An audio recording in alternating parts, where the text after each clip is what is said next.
South Koreans opposing arms for Ukraine as the Ukrainian envoy visits Seoul. What's going on here? Ukraine planned to send Seoul a detailed request for arms support, including artillery and air defense systems.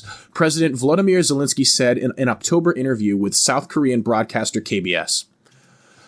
Yoon, already battling with a record low approval ratings from domestic scandals, faces wide opposition from South Korean public to the idea of arming Ukraine, surveys have shown. Most South Koreans viewed the growing military ties between Pyongyang and Moscow as a threat. A Gallup Korea poll showed in October, but 82% opposed sending military aid, including arms. Okay, that's an interesting take. Because I'm wondering if the angle that a lot of these people have with some of this sending arms is it going to increase tensions between North and South Korea? You know, it's interesting to see North and South Korea actually agree on something for once, right? Like neither one of them are all too keen on assisting Ukraine right now. And that's really interesting. It would make sense from a diplomatic perspective for South Korea to avoid increasing tensions with North Korea right now. I could totally see that.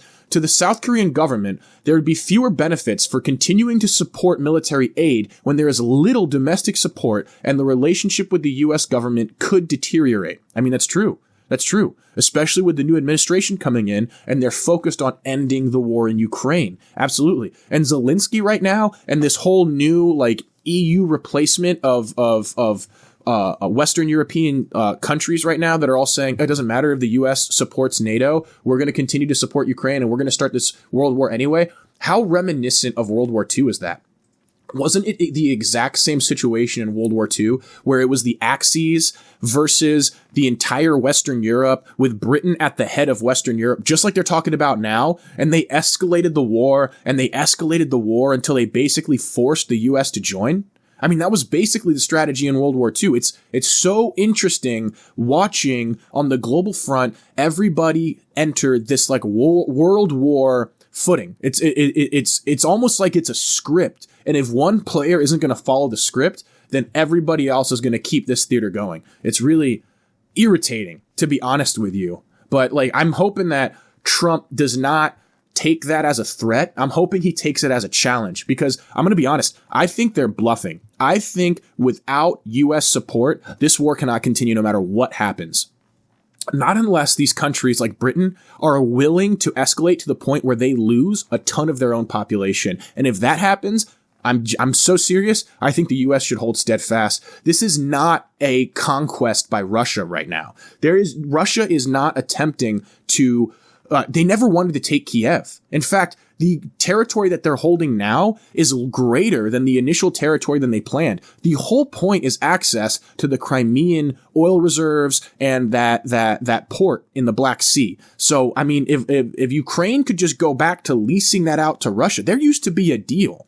Back before they ousted Yanukovych and replaced him with the dude that was in before Zelensky, there was a treaty between Russia and Ukraine where Russia leased out that space for a base, for drilling, for using as a port, and they paid Ukraine. So it's like, dude, they could work out a deal. In fact, they could probably work out a deal where Ukraine gets a revenue share. I mean, dude, this whole war is super unnecessary unless you're looking at it from the perspective of the international banking cartel and China that desires to create a new Chinese century, which is, in order to do that, it's essential to weaken the U.S. and bring the U.S. more in line with the economy of a second world country. And the banking system is motivated, our international banking system is motivated to assist China in accomplishing those goals, at least temporarily, because that helps to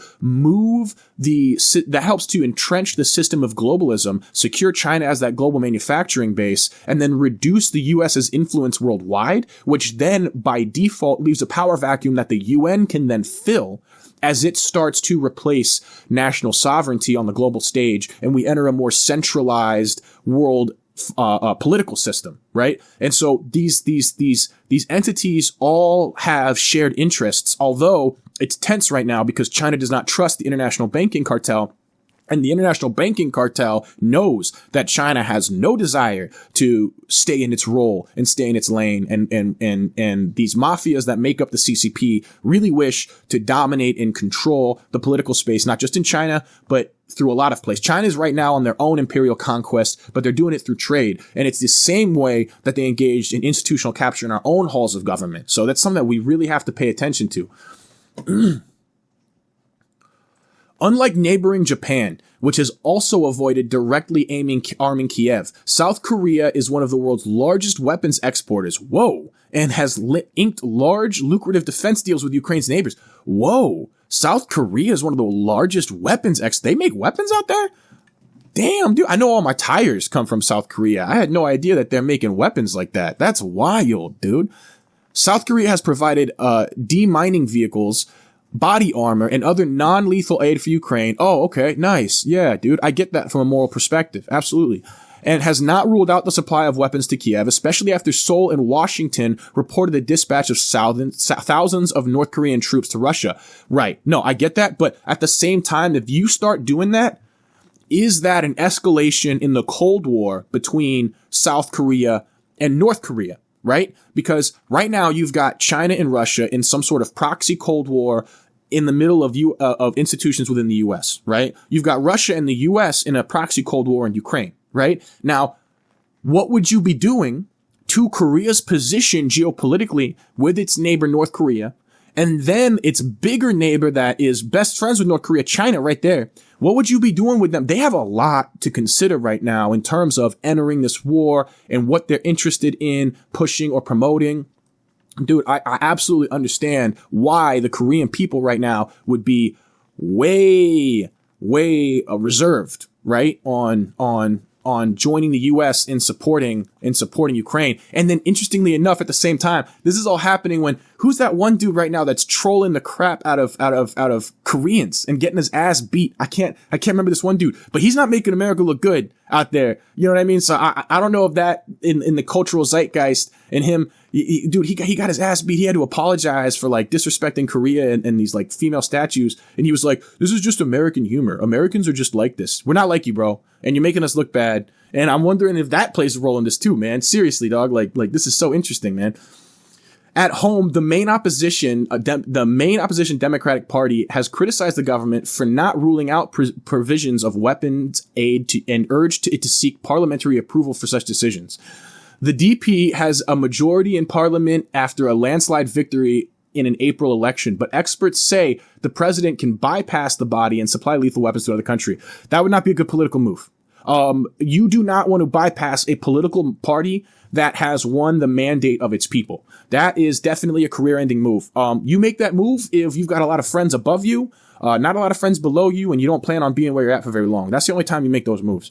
I think it's really cool. We're seeing this all over the world right now. I had no idea that Korea had another mandate. It's interesting how the party in Korea that won the mandate of the people was the party that is less involved in being in foreign interventions. I like that. We're seeing that worldwide. We're seeing a worldwide rejection of these neoliberal principles and the type of classism that is distracted through conversations of racism that have led to our position that we're in right now, where there's more wealth inequality in our country than there used to be. The corporations have a larger influence over our government than they ever had before. Our lobby system is completely out of control. The revolving door between corporations and appointed administrative positions is disgusting. Like, dude, like this mandate around the world where we're seeing in Italy, in France, even though France stomped on it. France stomped it out hard, put it out like a fire.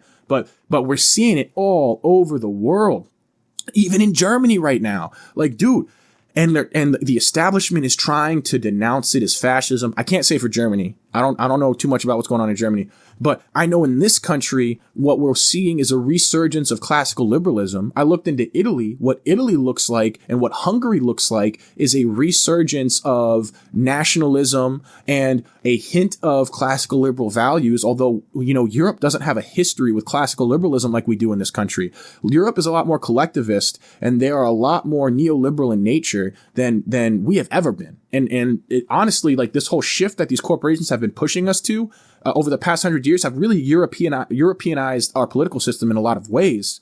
But, it's reassuring to see people move back towards nationalism, move away from interventionism, move towards populism, develop your national identity, be proud of who you are, man. Like, we don't need to be involved in so many wars around the world. What we need to do is engage with people in trade, help everybody be successful. Like we can make money together. How this issue that we have with Russia and the tensions in Israel, this is not good for our global economy. It's only good for the very few that make money on other people losing everything. So really, man, it's great to see this. I love seeing these types of changes in the world. Like, it's great to see. We were talking yesterday or the day before about these fires being put out all over Ukraine and on the Russo-Ukraine conflict and everything and Israel and all that. And I really love it, man. I love it. This is more just blanket laying over the fire and let's put it out, dude. Let's bring some world peace here, man, so we can actually